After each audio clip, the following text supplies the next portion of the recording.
30 semanas hemos trabajado la carta a los Efesios. La verdad que ha sido muy enriquecedora y nos toca la parte final de esta carta a los Efesios.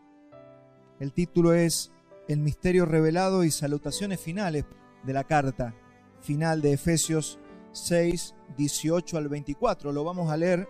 Dice: orando en todo tiempo, con toda oración y súplica en el Espíritu, y velando en ello con toda perseverancia y súplica por todos los santos. Recuerde que venimos de la lucha espiritual, venimos de hablar de la armadura, de cómo resistir los embates del enemigo. Para un cristiano eso es fundamental. Si usted es un cristiano que ha creído en el Señor, usted sabe de lo que estamos hablando. Y Pablo empieza a cerrar esto hablando sobre la oración. El 19 dice: y oren por mí, a fin de que al abrir mi boca me sea dada palabra para dar a conocer con denuedo el misterio del Evangelio, por el cual soy embajador en cadenas. Todas estas cosas las vamos a trabajar en esta mañana para que las entendamos. Por lo cual soy embajador en cadenas, que con denuedo hable de él como debo hablar, para que también vosotros sepáis mis asuntos y lo que hago. Todo os lo hará saber Tíquico, hermano amado y fiel ministro en el Señor, el cual envía a vosotros para esto mismo, para que sepáis lo tocante a nosotros y que consuele vuestros corazones. Paz sea a los hermanos y amor con fe, de Dios Padre y del Señor Jesucristo. La gracia sea con todos los que aman a nuestro Señor Jesucristo con amor inalterable. Amén. Así termina la carta. Y como usted sabe, estamos en un modo de predicación expositiva.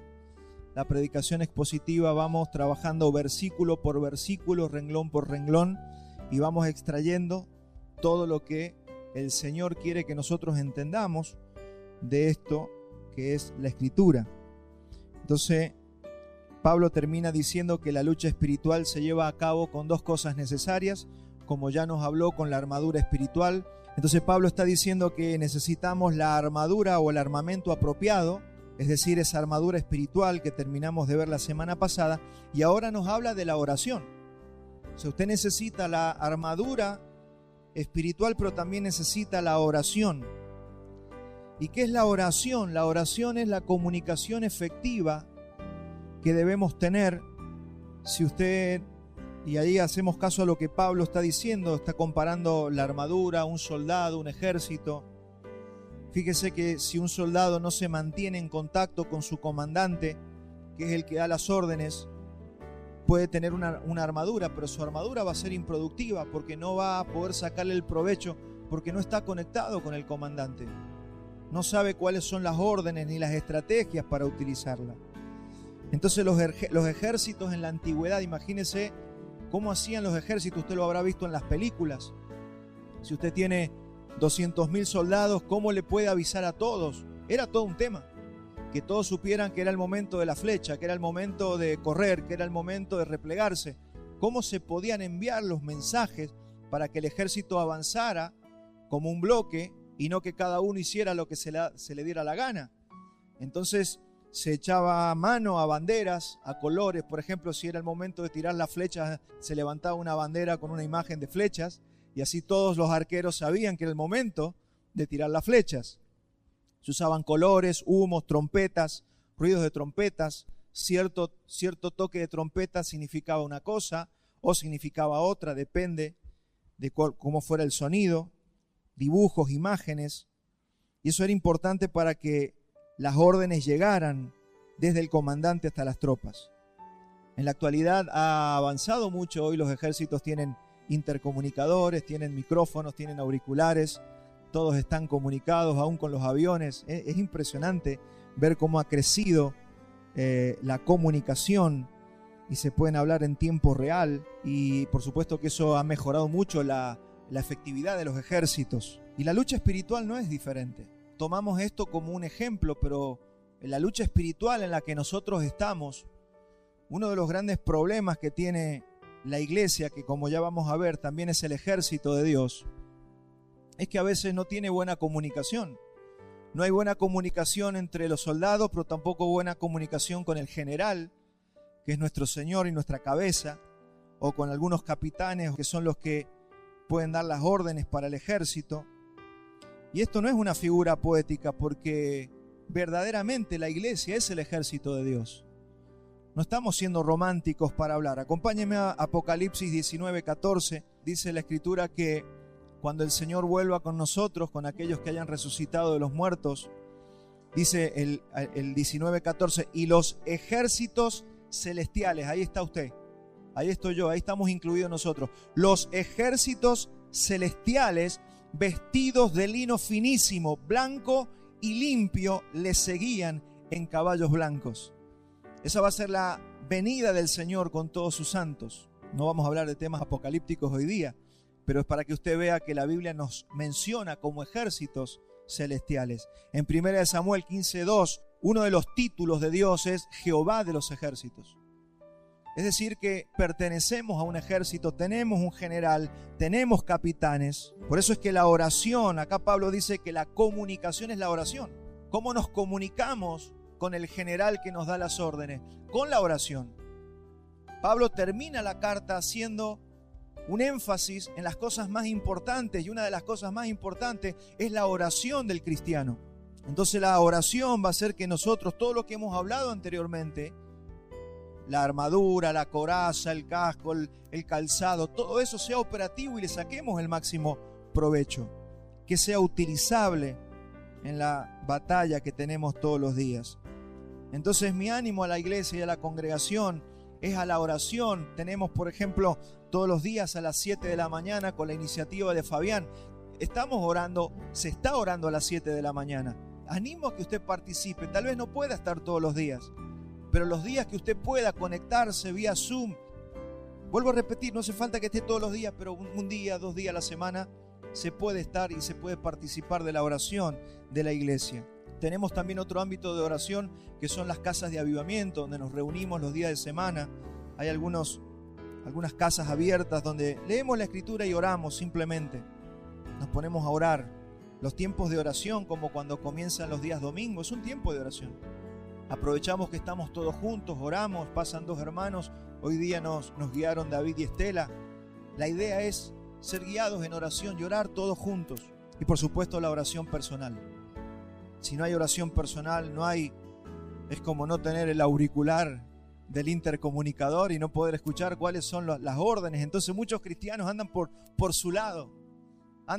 Son creyentes, son hijos de Dios, pero hacen lo que se les da la gana. No han entendido que somos un cuerpo, no han entendido que somos un ejército, no han entendido la importancia de estar comunicados y recibir las órdenes en estos pequeños grupos que, así como en el ejército romano eran las legiones, aquí tenemos las iglesias locales.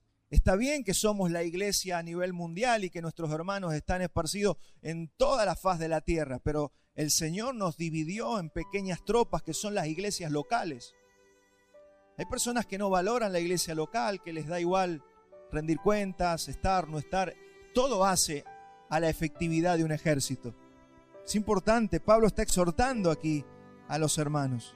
Hay interferencias en la comunicación y por supuesto, si usted estudia la Segunda Guerra Mundial, la gran diferencia la hizo cómo interceptar los mensajes que mandaban los alemanes para poder hundir los submarinos, y Estados Unidos que pudo descifrar. Hay una película interesante que puede ver, El Código Enigma, para ver la importancia de las comunicaciones. Las tinieblas pretenden hacer interferencia en nuestra comunicación. Cuando usted no tiene ganas de orar, eso no es otra cosa que las tinieblas oprimiendo su vida para que usted no reciba la comunicación de su general. Que usted no pueda oír a su Señor. Ese es el objetivo de las tinieblas. Que usted sea un cristiano que camina, respira, come y anda, pero que usted no sepa cuáles son las órdenes. Y así, mire, si usted estudia la historia de la guerra en las naciones de la tierra, pequeñas cositas hicieron la diferencia para que un ejército ganara sobre otro. Por eso Pablo nos está hablando aquí y dice con toda oración y súplica. ¿Cómo tenemos que orar? Con toda oración y súplica. Y vamos a ver algunos tipos de oración, aprovechando lo que Pablo está diciendo, porque es con toda oración y súplica. Significa que hay muchas formas de oración. Y si usted quiere ser un soldado efectivo, tome nota de lo que son las formas de oración. Primer tipo de oración, clamor y petición. Una oración de pedir. Está bien pedir. Dice la Escritura en Filipenses 4:6, por nada estéis afanosos, si no sean conocidas vuestras peticiones delante de Dios en toda oración y ruego con acciones de gracias. O sea que está bien pedir. El problema que tiene hoy la iglesia es que parece que es la única o el único tipo de oración que conoce. Y la gente dice, pastor, pero si yo le pido a Dios, y yo le pido a Dios, y está bien. Pero ahora vamos a ver que hay otros tipos de oración, no solamente pedir, no solamente peticionar. Fíjese que ahí como termina ese versículo en Filipenses 4:6, con acciones de gracia. Hay otro tipo de oración, que es la oración de gratitud o de acción de gracias. De ahí viene el famoso acción de gracias en los Estados Unidos. Un día que los norteamericanos, los cristianos puritanos, apartaron para agradecer. No era un día para pedir, es un día para agradecer. Usted habrá visto en las películas que se come un pavo, la tradición hace que preparen un pavo, lo rellenen y lo compartan en familia. Eso tiene un origen que es la acción de gracias. Era agradecer a Dios por las cosechas de estos puritanos que habían venido en el Mayflower y en el año 1620 llegaron a las costas de Estados Unidos y fundaron una nación próspera por los principios cristianos que traían desde Inglaterra. Ellos agradecieron, acción de gracias, es un tipo de oración. Primera de Tesalonicenses 5:18 dice, dad gracias en todos. Estos son los mandamientos de la ley de Cristo. Dad gracias en todo, porque esta es la voluntad de Dios para con vosotros en Cristo Jesús. Es voluntad de Dios que seamos agradecidos. ¿Por qué también tenemos que agradecer? Nunca nos olvidemos de agradecer la cruz y la obra que se hizo en la cruz. Ese es el centro de toda nuestra fe. De recordar ese glorioso intercambio donde todos aquellos que han creído que Jesús, el Hijo de Dios, caminó perfectamente en la tierra, ese caminar perfecto se llama su justicia. Él fue a la cruz, murió y nos regaló su justicia, pero al mismo tiempo se llevó nuestros pecados y perdonó todos nuestros pecados, derramando su sangre. ¿Cómo no agradecer por eso? Eso es lo que debemos agradecer todos los días. Y todas las veces que bebieran de esta copa y comieran de este pan, están haciendo memoria de esto. No solamente cuando se come la mesa del Señor o tomamos la mesa del Señor en la iglesia, sino todos los días. Hay otro tipo de oración que es la oración de alabanza y adoración. Y para ello es muy bueno conocer los atributos de Dios. Mire, yo creo que no podemos conocer a Dios si no conocemos sus atributos. Aquí hemos hablado, hemos enseñado los atributos. Están en nuestro canal también para que usted pueda volver a reescuchar, a reoír esas palabras. Porque eso es lo que te permite conocerlo, porque no puedes adorar a un Dios que no conoces. Yo ayer a la tarde estaba en una iglesia aquí en Mendoza, en la iglesia de un amigo, predicando y les decía, los cristianos se hacen un ídolo porque tienen un Dios que es como ellos suponen que debe ser. Y yo no entiendo, y yo no sé por qué, y no pueden caminar de acuerdo con Dios, porque es un Dios que se han hecho ellos en su imaginación. Por eso usted para adorar al Dios correcto tiene que conocer la Biblia. Allí se revela el Dios que adoramos. Pero nosotros suponemos que Dios tiene que ser como a mí me parece, y la mayoría de las personas tiene un Dios inventado. ¿Cómo se vence eso? Con la Escritura, estudiando los atributos del Señor. Ayer justamente hablábamos de la soberanía de Dios, pero hay muchísimos atributos que nos permiten conocer cómo es el Dios que adoramos. Juan 4:23 dice, mas la hora viene y ahora es cuando los verdaderos adoradores adorarán al Padre en espíritu y en verdad, porque también el Padre tales adoradores busca que le adoren. Fíjese, acá es el Señor, es el Padre buscando tu vida para que le adores en el espíritu y en verdad. Y dice, Dios es espíritu y los que le adoran en espíritu y en verdad es necesario que le adoren. Se adora en el espíritu. Ya vamos a hablar casi al final del mensaje más lo que es adorar en el espíritu, lo que es hacer, lo que es hablar en el espíritu. ¿Y cómo lo hacemos, pastor? Postrados, con alabanza como hicimos recién. Podemos adorar al Señor de muchas maneras, pero con alabanza se adora al Señor. nos gozamos y proclamamos sus grandezas, sus hechos consumados, sus promesas, y lo cantamos. Y estamos orando. Eso es orar, mi hermano. Algunos dicen, no, orar es solamente pedir. No, es mucho más grande orar. Oramos cuando cantamos, oramos cuando agradecemos, oramos cuando pedimos, oramos cuando nos consagramos. Este es otro tipo de oración, que es la oración de consagración. ¿Conoces este tipo de oración? Y aquí se falla mucho porque los cristianos están acostumbrados a hacer consagración a la ligera. Heme aquí, Señor, envíame a mí. Y repetimos lo que escuchamos en las canciones o lo que oímos decir a otro. Y nos consagramos, Señor, te entrego mi vida. Y al otro día hacemos lo que se nos da la gana. Tenemos que entender y tenemos que ser muy precisos en la oración de consagración. Porque nos dice la Escritura, más vale no prometer que prometer y no cumplir. Y dice la Escritura que cuando nosotros prometemos a Dios y no cumplimos, Él va a derribar la obra de nuestras manos. Cuando yo prometo, Dios, porque está como ese vicio. Sí, mañana lo hago, mañana te doy esto, mañana te pago, mañana, y después no cumplimos. Está en la cultura argentina, pero también está en los cristianos que le dicen al Señor, Señor, hoy me consagro, hoy te entrego mi vida. Y mañana aparece una opción tentadora y me voy atrás de la tentación. ¿Y qué pasó? ¿No era que heme aquí, envíame a mí? Porque todos tomamos las palabras de Isaías y de los profetas del Antiguo Testamento. Pero en realidad parecemos a Pedro cuando le dijimos, Señor, yo no te voy a negar, yo no te voy a negar. Y cuando venían degollando, el primero que salió corriendo fue Pedro. Un Pedro inmaduro, por supuesto, que después maduró. El Señor le dio una nueva oportunidad y terminó dando su vida por el Señor. Pero es para que nosotros no hagamos confesiones. Por eso la famosa frase del Señor, Pedro, antes de que cante el gallo, vos me habrás negado 3 veces. Ojo con esas oraciones de consagración. Y si lo hicimos, pidamos perdón. Si alguna vez nos consagramos mentirosamente, Señor, perdóname, la verdad no estuve bien. Tal vez por eso muchas de nuestras obras no avanzan, no funcionan. La oración consagratoria debe ser todos los días, porque todos los días hay algo que consagrar. Pero no te consagres si no estás dispuesto a entregar algo. Otra característica de la oración es la oración de intercesión. Tenemos que, como iglesia, aprender a interceder. ¿Qué es la intercesión? Es cuando oramos a favor de otros. Eso es orar.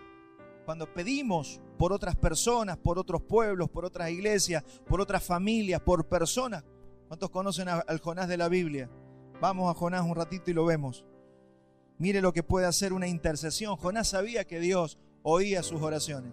Él sabía que si él iba a Nínive, iba a salvar. O sea, Jonás era un hombre, un judío, que Dios le dice, quiero que vayas y les predique a los ninivitas. Los ninivitas eran el ejército y la nación más enemiga de Israel en ese momento. Eran sanguinarios. Jonás los odiaba. Y Dios le dice, quiero que vayas y les prediques a esos que odias. Jonás sabía que Dios responde las oraciones y que Dios es un Dios de misericordia, así que no quería ir. Y en vez de irse para Nínive, se tomó un barco y se fue a España. Usted sabe la historia. Dice que vino una tormenta, los del barco no sabían qué pasaba. Preguntaron y parece que era él el problema. Ese hombre que no quería hacer lo que Dios le estaba mandando a hacer. Eso tomemos consejo para nosotros. Cuando nosotros desobedecemos a Dios, somos causal de tormenta donde quiera que estemos. En nuestra casa, en nuestro matrimonio, en nuestra familia, en nuestro trabajo. Somos muchas veces nosotros los que causamos la tormenta porque estamos en desobediencia. Dios nos está diciendo, te quiero allá, y nos vamos para el otro lado. ¿Y qué hicieron en este barco? Lo agarraron y lo tiraron. Él mismo les dijo, tírenme al mar porque yo soy el problema. Y lo tiraron al mar y dice la Biblia que lo tragó una ballena. Y para todos esos escépticos que dicen que es imposible, hace poco salió una noticia de que una ballena se tragó un hombre y lo tuvo un tiempo y después lo escupió. Fíjese cómo todas las cosas van pasando y sí es verdad lo que dice la Biblia. La Biblia no es un cuento. Y la ballena lo escupe en la playa de Nínive. Y ahí él va y anuncia, intercede por ellos. Y el Señor los perdona. Y pasa lo que dice ahora Jonás 3:5. Y los hombres de Nínive creyeron a Dios. ¿Por qué? Por la predicación de Jonás. Y proclamaron ayuno y se vistieron de cilicio desde el mayor hasta el menor de ellos. Y llegó la noticia hasta el rey de Nínive. Y se levantó de su silla y se despojó de su vestido y se cubrió de cilicio y se sentó sobre ceniza. Todas estas son prácticas orientales, por ahí nosotros no las entendemos. Ellos cuando estaban tristes se ponían ceniza para sufrir, se ponían unos chalecos que les rasparan la piel. E hizo proclamar y anunciar en Nínive por mandato del rey y de sus grandes, diciendo: hombres y animales, bueyes y ovejas, no gusten cosa alguna, no se les dé alimento ni beban agua, sino cúbranse de cilicio, hombres y animales, y clamen a Dios fuertemente, y conviértase cada uno de su mal camino, de la rapiña que hay en vuestras manos. ¿Quién sabe si se volverá y se arrepentirá Dios, y se apartará del ardor de su ira, y no pereceremos? Y vio Dios lo que hicieron, que se convirtieron de su mal camino, y se arrepintió del mal que había dicho que les haría, y no lo hizo. Mire lo que es la oración de intercesión. Ese fue Jonás, orando y llevándoles el mensaje, predicándoles el evangelio y orando por ellos. Así que, mi hermano, interceder, orar por otros es efectivo. Usted no puede orar solo por usted tiene que orar por otros. Pablo acá está diciendo: oren por mí, oren por otras personas. No puedes ser tú el centro de tu propia vida. ¿Sabe cuándo empieza la vida que Dios empieza a levantar? Cuando empezamos a levantar los ojos, sacarlos de mi propio ombligo y empiezo a mirar la necesidad de Dios y de la gente. Ahí comienzan a cambiar las cosas. De lo contrario, voy a perder mi vida tratando de ayudarme a mí mismo, cuando el Señor Jesús nos ha dicho que es mejor dar que recibir. Por algo nos dijo Jesús: es mejor dar que recibir. Es mejor orar por otros que orar por mí mismo. Pruebe con eso. Pruebe ayudando, intercediendo por otros. Interceda por sus hermanos, por la iglesia, por familias que están pasando por situaciones complejas. También hay otro tipo de oración, que es la oración de confesión y de arrepentimiento. Todo eso es orar. Primera de Juan 1:9 dice: si confesamos nuestros pecados, Él es fiel y justo para perdonar nuestros pecados y limpiarnos de toda maldad. Hermanos, cada vez que vamos a orar, tiene que haber un tiempo de confesión, un tiempo de arrepentimiento. Y si usted siente que su corazón está endurecido, siente que su corazón le cuesta arrepentirse, tu oración tiene que ser pedirle al Señor que su bondad nos guíe al arrepentimiento. Porque el arrepentimiento no nace de usted. Usted solo no se puede arrepentir. Usted necesita el poder de Dios para arrepentirse. Dice el Evangelio: o ignoráis que la bondad de Dios es la que te guía al arrepentimiento. Y no sabemos orar. Y Pablo le está diciendo: muchachos, ya les dije lo de la armadura, ya les dije cómo debe vivir la familia, cómo tienen que ser los siervos con los patrones, ya les dije todo. Ahora tienen que entender cómo orar, porque si no oran, no van a poder avanzar. Y esta carta a los Efesios, que hoy estamos terminando, ha sido la gran revelación del misterio escondido por los siglos que el apóstol Pablo le fue revelado cuando él fue al tercer cielo. Él estuvo en el trono del Señor. Dice que el Señor le reveló estas cosas y le reveló que la iglesia es un ejército, es una ciudad, es un cuerpo, es la iglesia de Cristo, es el nuevo hombre, es el templo de Dios. Toda la carta a los Efesios está hablando de la iglesia. Todo lo que está hablando sobre la iglesia, una revelación de lo que es la iglesia, lo que el Señor Jesús dijo: yo edificaré mi iglesia. Y aquí está usted y yo reunidos. El Señor nos está edificando porque fue lo que Él prometió: yo edificaré mi iglesia. No estamos aquí para pasar el domingo, para pasar el rato, para ser religiosos. Estamos aquí porque Él nos llamó y Él dijo que nos va a presentar perfecto delante del Padre, de que no te vas a perder en el camino y que Él va a tratar tu vida hasta presentarte perfecto, que hayas alcanzado la estatura de ese varón perfecto que es Cristo. En ese proceso estamos. Y aquí Pablo seguidamente nos pide que oremos por Él. ¿Para qué nos pide Pablo que oremos por Él? Porque Él necesita poder comunicar el mensaje.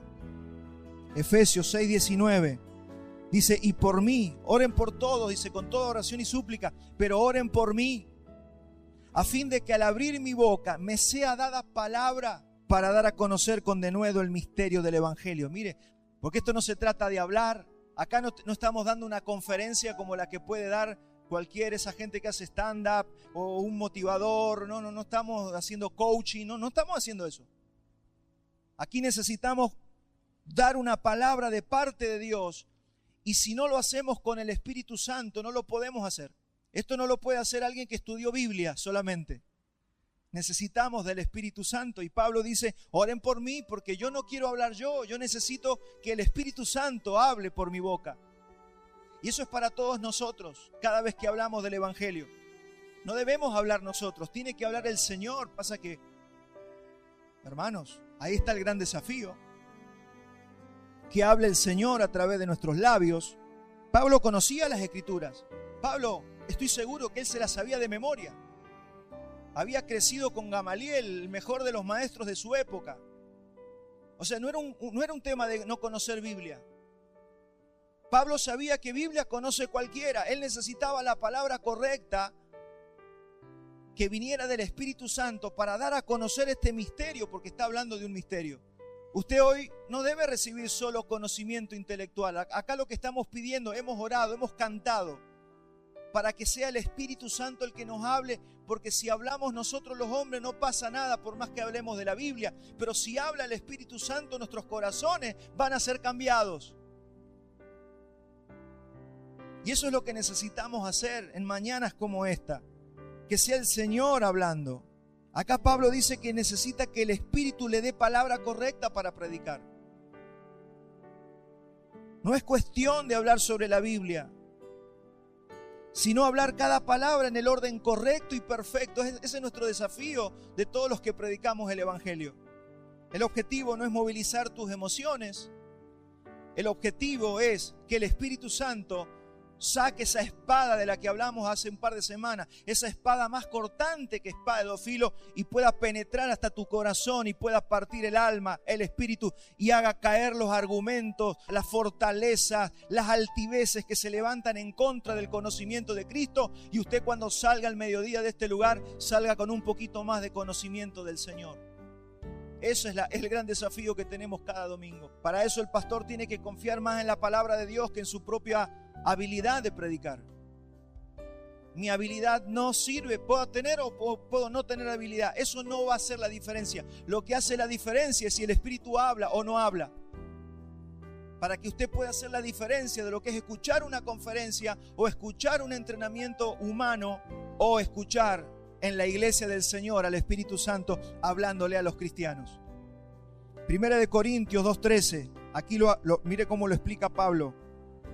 Dice, lo cual también hablamos, no con palabras enseñadas por sabiduría humana.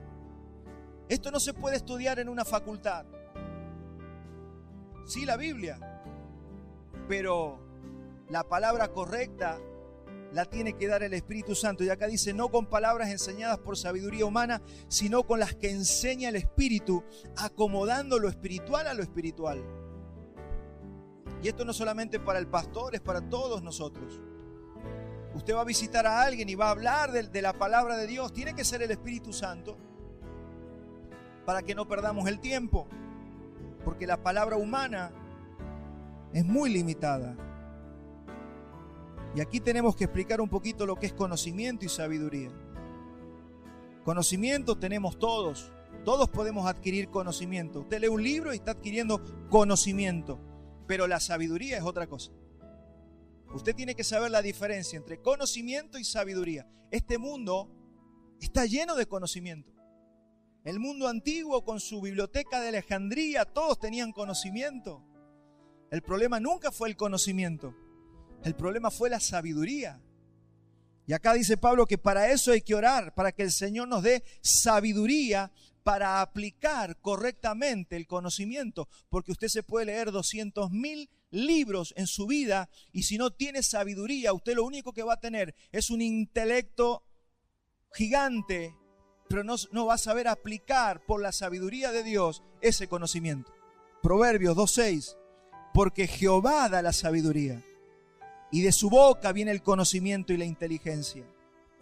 Ahí la palabra es ciencia. Proverbios 2:10, cuando la sabiduría entrar en tu corazón. Hay gente que discute conocimiento. Discute conocimiento y usted ve sus vidas y no funcionan, pero ellos discuten conocimiento.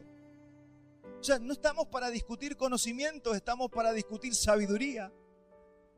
¿Funciona o no funciona lo que aplicas? Esa es la gran incógnita en nuestras vidas. Yo puedo tener Biblia, leer la Biblia todos los días y mi casa ser un desastre, mi economía ser un desastre, mis relaciones ser un desastre. Y usted dice, ¿y para qué sirve tanto conocimiento?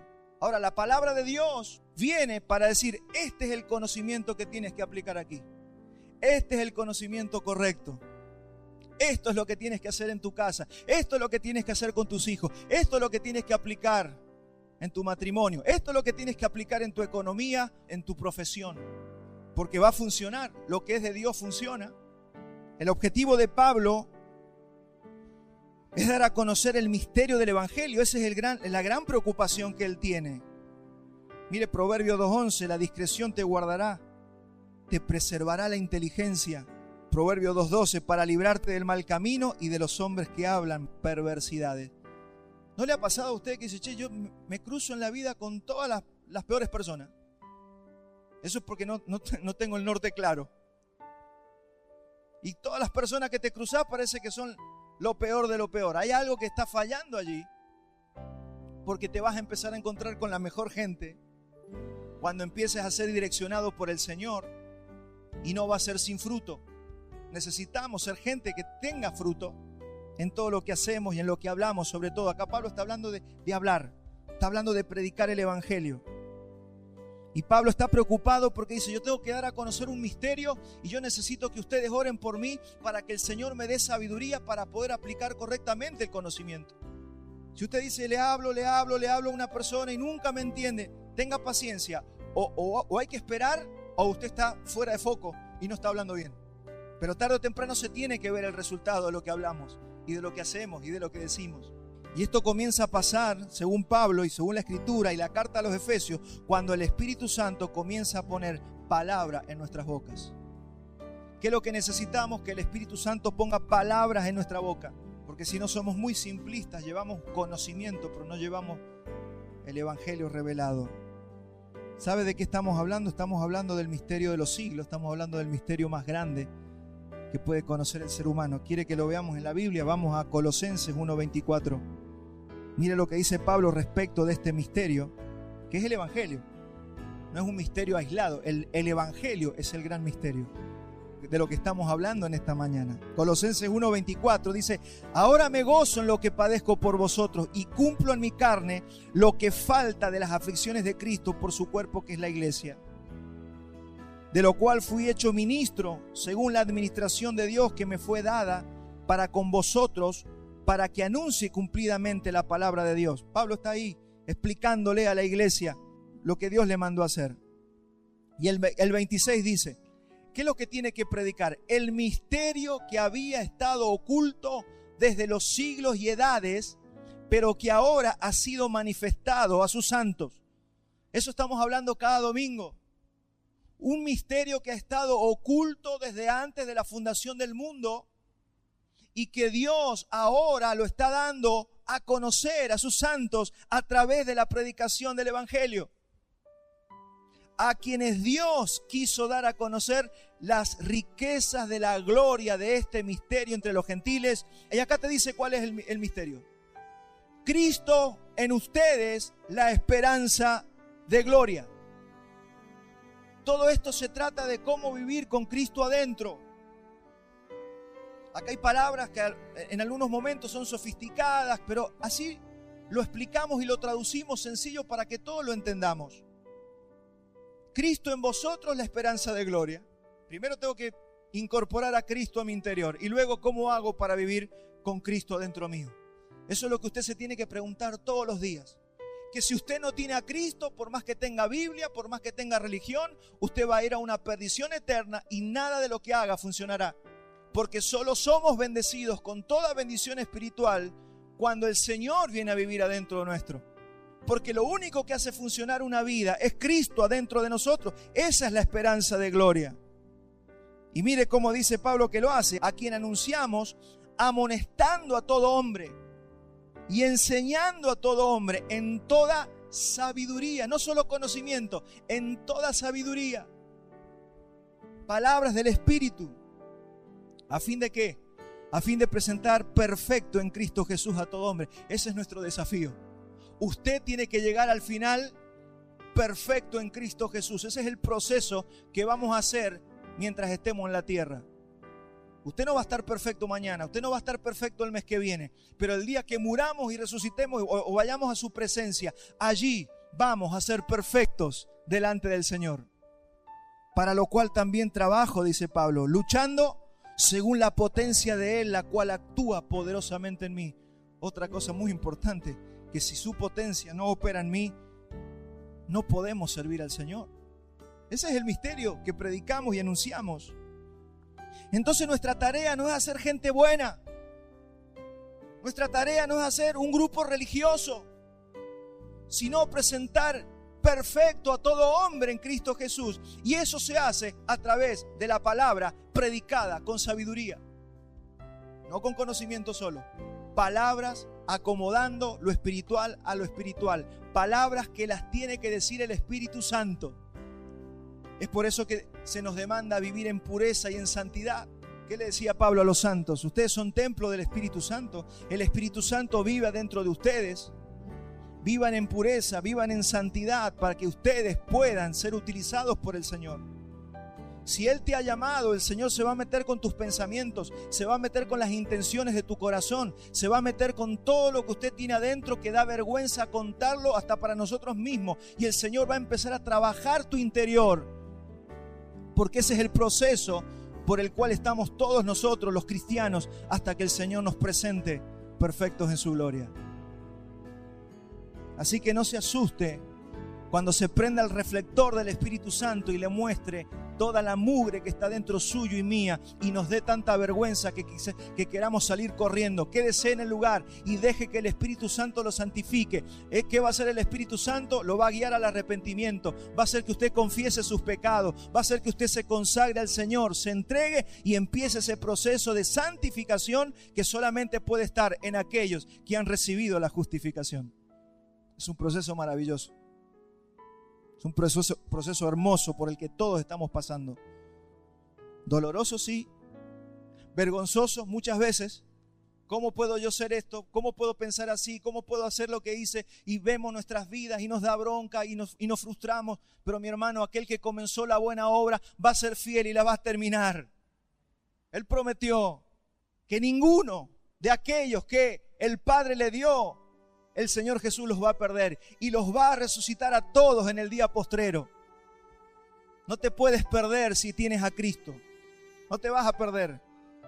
Solamente tienes que conocer cómo es el proceso de esta carrera que estamos corriendo. Efesios 6:20. Por lo cual soy embajador en cadenas. Pablo estaba encadenado al Evangelio. Porque cuando el Señor te llama, el Señor te derrite, te pega a Él, te atrae hacia Él. Dice, soy un embajador en cadenas. El Señor lo derritió, el Señor lo sedujo, el Señor lo amó. Y Él no se quiere ir. Y eso es lo que nos pasa a nosotros. Fuimos seducidos por Él. Fuimos convencidos por Él. Y Pablo dice, yo soy un embajador en cadenas. Dice que ya que estoy encadenado a Él, y tengo que hacer la obra, que con denuedo hable de Él como tengo que hablar. Ya que estoy haciendo la obra, tengo que hacerla bien. Tengo que predicar el Evangelio, tengo que predicarlo bien. ¿Qué es denuedo? Denuedo es intrepidez, es valor, es eficacia, es eficiencia, es tener brío al predicar, al hablar la palabra. Ahora, ¿cómo es esto de que Él habla a través de nosotros? Este es el gran desafío.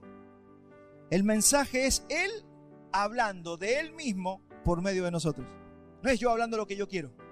No es a mí me gusta esta historia de la Biblia y la voy a contar. No, es Él. ¿Lo habremos alcanzado? No. Pastor, usted todo lo que habla no, todavía estamos en el proceso de ser perfeccionados. Pero ¿qué es lo que Pablo está pidiendo? Oren por mí para que cuando yo hable no sea yo, sino que sea Él hablando de Él a través de mi boca. ¿Qué es lo que necesita el Señor? Tu boca, tus manos, tus labios. ¿Por qué nos consagramos al Señor? Para que Él nos utilice. Y cuando Él habla, el centro del mensaje no es el hombre, es Cristo. Si no, no estamos predicando el Evangelio. cada vez que usted escuche un mensaje y el mensaje no tenga como centro a Cristo, usted está perdiendo el tiempo. Porque el misterio es Cristo en vosotros, la esperanza de gloria. Así que Cristo tiene que ser siempre el centro. Y si te voy a hablar del Apocalipsis, tengo que centrarlo en Cristo. Y si te voy a hablar del Génesis, tiene que estar centrado en Cristo. Y si te voy a hablar de Isaías, tengo que estar hablando de Cristo. Y si te voy a hablar de lo que sea que te hable, tiene que ser el centro Cristo, porque ese es el misterio que estamos predicando, que es el misterio escondido por los siglos. Y aquí tenemos que entender que si Él habla, hay un poder intrínseco en su palabra, que nada más lo tiene. Entonces predicar no es hablar nosotros, sino prestarle la boca al Señor. Y cuando Dios habla, la voz de Dios es operativa. Cuando Dios habla, si no somos nosotros, si es la voz de Dios, esa voz que está hablando a través de nuestros labios es una palabra que va a ser para lo que fue enviada. Y ahí se cumple cuando dice: mi palabra no volverá a mí vacía, sino que hará todo para lo que la envié. ¿Cuántos quieren que cuando prediquemos el Evangelio la palabra haga la obra? Porque por ahí hablamos nosotros, perdemos el tiempo hablando nosotros lo que a nosotros nos parece. Y es por eso que tienes que conocer la palabra, mi hermano. Tienes que conocer la Escritura para que el Espíritu Santo pueda utilizar la palabra que nosotros hemos incorporado. Cuando Dios habla, por su palabra se crean cosas. Cuando Dios habla, los corazones cambian. Cuando Dios habla, el orgullo desaparece. Cuando Dios habla, la humildad comienza a crecer. Cuando Dios habla, los corazones son convencidos de pecado. Hay un redarguir por el Espíritu cuando Dios habla. Hermanos, deberíamos que cada vez que escuchamos el Evangelio arrepentirnos de nuestros pecados. Decir: eso que se está diciendo es algo que yo tengo, me arrepiento. Eso debiera pasar cuando habla el Espíritu Santo. Pero eso es la combinación de la palabra que ya conocemos y el Espíritu tomando esa palabra y hablando por tu boca. No hay honra más grande para nosotros que Dios nos use. Eso es lo que usted le ha dicho muchas veces al Señor: Señor, úsame. No es yo agarro la Biblia y voy a hablar lo que yo quiero. No, es que Él te use. Es que vas a ser guiado, dice, y todos los que son guiados por el Espíritu, estos son los hijos de Dios. No el que tiene Biblia y anda hablando lo que se le da la gana. Es el que es guiado por el Espíritu. Por eso dice que un día vendrán muchos y le dirán: Señor, en tu nombre predicamos el Evangelio. Y no los conozco, váyanse de acá, hacedores de maldad. Ustedes anduvieron por su lado. Yo nunca los usé. Primera de Pedro 1:23. Esto es lo que hace la palabra. Mire, esto hace la palabra cuando Él habla. No cuando el pastor Walter habla, sino cuando Él habla. Primera de Pedro 1:23, siendo renacidos no de simiente corruptible, sino de incorruptible por la palabra de Dios que vive y permanece para siempre. Eso es lo que te hizo nacer un día de nuevo. Eso es lo que te santificó. Es cuando Él habla. Cuando Él habla, ¿quién no obedecerá? Dice la Escritura. Santiago 1:18, Él de su voluntad nos hizo renacer. ¿Por qué? Por la palabra de verdad, para que seamos primicia de sus criaturas. ¿Cuántos han nacido de nuevo aquí? Y no solamente hay un nuevo nacimiento, también hay santificación por la palabra de Dios. La palabra de Dios nos santifica. Efesios 5:26, está hablando Cristo de la iglesia, dice: para santificarla, habiéndola purificado en el lavamiento del agua por la palabra. ¿Qué estamos haciendo en esta mañana al predicar el Evangelio? Lavando a la iglesia, nos estamos lavando. Aún el que está predicando se está lavando. Porque yo no estoy aquí en un pedestal por sobre usted. Acá todos somos hermanos y Él es la cabeza, Él es Cristo y Él es el que nos está lavando a todos nosotros. Solamente que alguno tenía que prestarle los labios, alguien tenía que hablar. Así que yo no lo estoy santificando a usted el que lo está santificando es Cristo.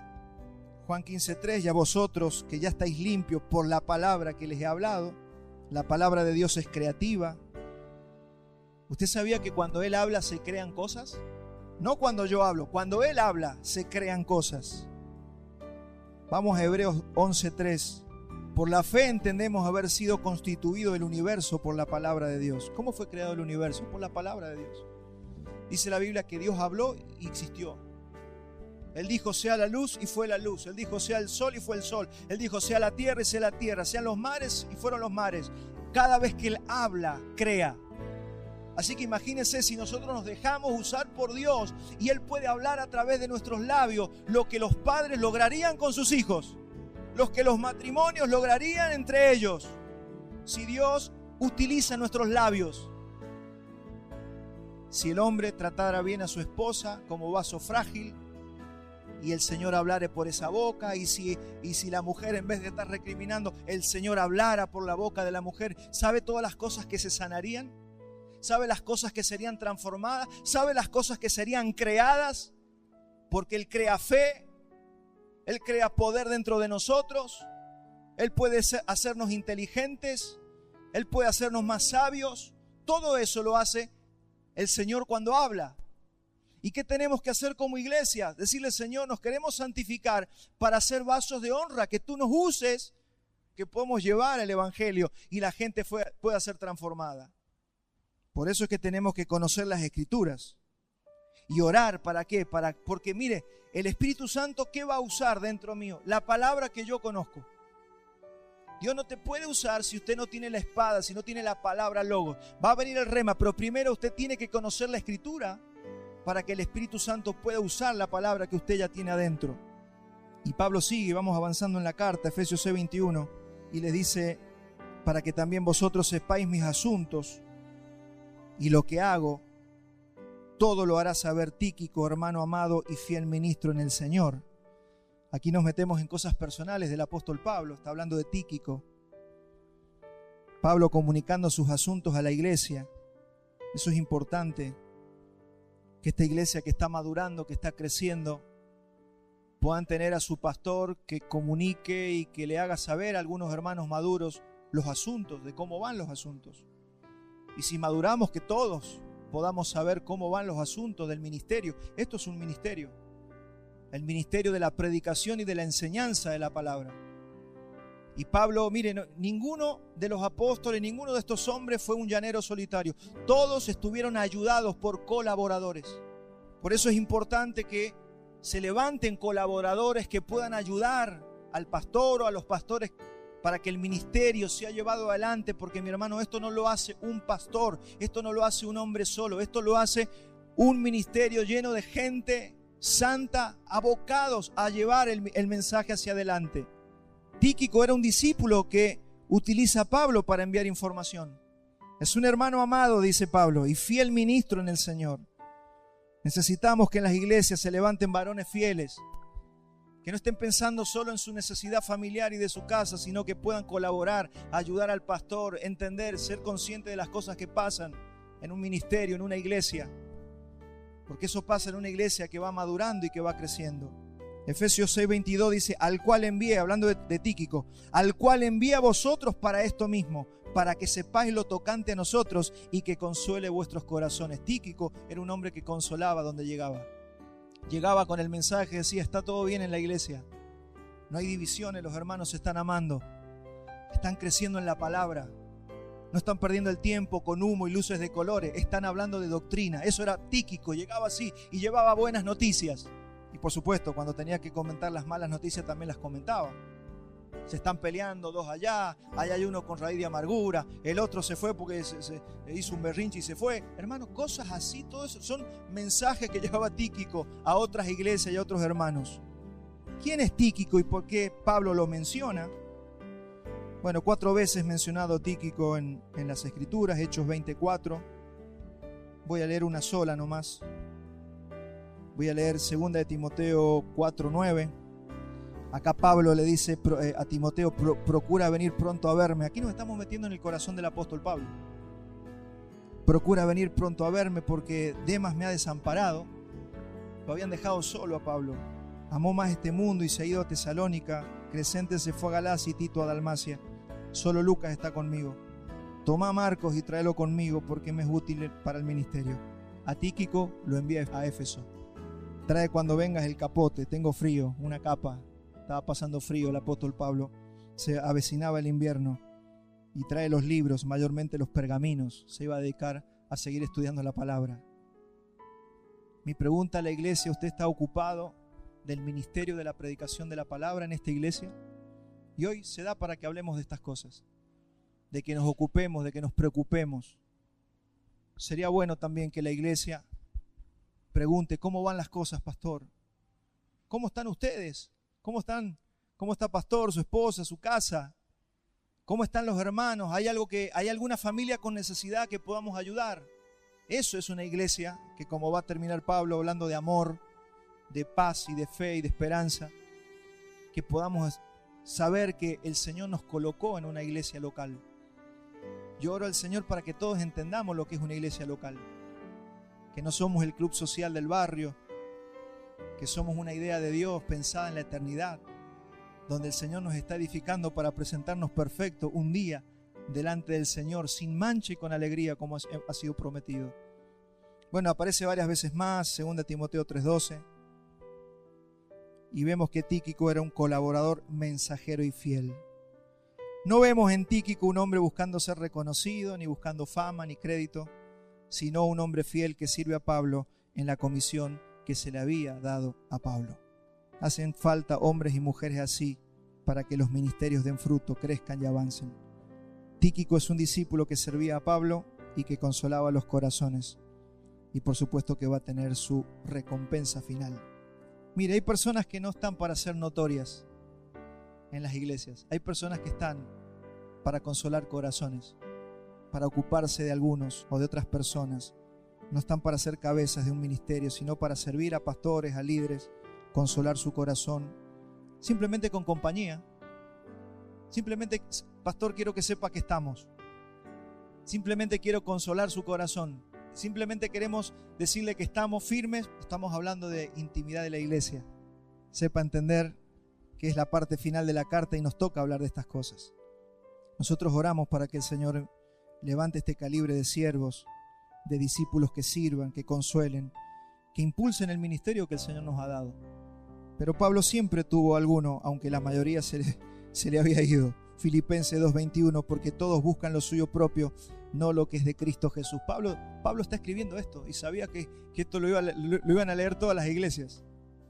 El gran problema es que la mayoría de la gente siempre busca lo suyo propio. Pero ya conocéis los méritos de él, y está hablando de Timoteo, que como hijo a padre ha servido conmigo en el Evangelio. Yo le animo a la iglesia que usted ore para que el Señor levante siervos así. A usted mismo, que sean colaboradores fieles, porque nosotros estamos todos sumergidos en una lucha espiritual. Por eso venimos hablando de la armadura, de los dardos inflamados, de todas las cosas que vivimos como cristianos. Y usted sepa que a medida que la iglesia local en la que usted habita está fuerte, usted también va a ser fortalecido. Si usted vive en un país que cada día se cae a pedazos, usted no va a vivir mejor, usted va a vivir peor. Por eso dice la Biblia que nosotros debemos orar para que haya paz en nuestro país, porque si hay paz en nuestro país, nosotros viviremos en paz. Y si nosotros tenemos una iglesia fuerte, nosotros vamos a ser fortalecidos. No es primero tu casa y tu familia, es primero tu iglesia local. Piense, buscad primeramente el reino de Dios y todas las demás cosas vienen por añadidura. Mi hermano, esta es la fórmula para que nosotros seamos fortalecidos. Y así es como Pablo, ya estoy terminando, llegando al final, así es como Pablo va a terminar esta carta. Efesios 6:23 dice: paz sea a los hermanos y amor con fe de Dios Padre y del Señor Jesucristo. La gracia sea con todos los que aman a nuestro Señor Jesucristo, con amor inalterable. Amén. Hemos leído el último versículo de la carta, hemos llegado al final y Pablo está terminando con 4 palabras importantes: paz, amor, fe y gracia. Este es un llamado exhortativo del apóstol Pablo a los santos. Paz sea entre los hermanos. Es una exhortación. Vivan en paz, no se peleen, no sean orgullosos, no se anden peleando entre ustedes. Eso es lo que está diciendo Pablo aquí. Vivan en paz. Después les dice amor con fe. Parece que el amor y la fe van juntas. Y lo que puedo ver aquí es que el amor y la fe es el mismo vínculo que tuvo el Padre con el Hijo mientras Jesús estuvo en la tierra. Por eso dice amor y fe. Y amor con fe de Dios Padre y del Señor Jesucristo. Es ese vínculo que el Padre con el Hijo habían generado mientras Jesús caminó por la tierra. Y termina con la palabra gracia. Termina con la palabra gracia, que es el resultado de amar a Jesucristo con amor inalterable. Dice que la gracia, ¿cuántos quieren más gracia? Yo quiero crecer en gracia. Dice, la gracia es el resultado de amar a Jesucristo con amor inalterable. Usted ame al Señor y usted va a abundar en gracia. El Señor honra a los que le honran. El Señor fortalece a los que le buscan. Está terminando Pablo esta carta tremenda con algunas palabras finales. Algunos teólogos la han llamado a esta epístola la carta del tercer cielo, y también lo han llamado los Alpes del Nuevo Testamento, porque Pablo en esta carta ha llegado al pico más alto de revelación de lo que es la iglesia del Señor. Entender la iglesia, mi hermano, es el gran misterio que estuvo escondido por los siglos. Aún los judíos sabían que iba a venir un Mesías, pero nunca se imaginaron que era el Mesías dentro de personas, la esperanza de gloria, formando la iglesia, que es el cuerpo de Cristo. Ahí está todo el misterio. Y si nosotros, por eso hemos trabajado esta carta, para poder entender la iglesia. Hermanos, ¿cuál es la mejor forma de decir o demostrar que yo entendí la iglesia? Viviendo en paz con mis hermanos. Que si algún día me escupen, pueda poner la otra mejilla. ¿Cuánto hace que no soportamos el agravio? Para eso vienen los problemas en la familia. Ahí nos entrenamos. Si usted no se queda callado con su esposa o con su esposo, menos se va a quedar callado con el hermano o con el vecino. Mire, yo ayer hablé sobre la soberanía de Dios. Si hay algo que está pasando en nuestras vidas actualmente, algo incómodo, algo doloroso, algo que no entiendo, es algo que yo necesito, porque a Dios no se le escapa nada de su soberanía. Estás pasando por una enfermedad, estás pasando por una situación, estás pasando por lo que sea. Decirle, Señor, quiero aprovechar lo que estoy pasando, porque eso te va a depositar a donde dijimos recién, en un escalón más en la perfección de Cristo que estamos siendo llevados. ¿Cuántos reciben esto y lo creen? Muy bien, creo que he terminado. Si nosotros pudiéramos resumir la carta, lo vamos a resumir con esta frase a continuación. La iglesia es escogida, redimida y unida a Cristo. Por lo tanto, la iglesia debe andar en unidad y en novedad de vida, en la fuerza del Señor y con la armadura de Dios para poder resistir todo embate.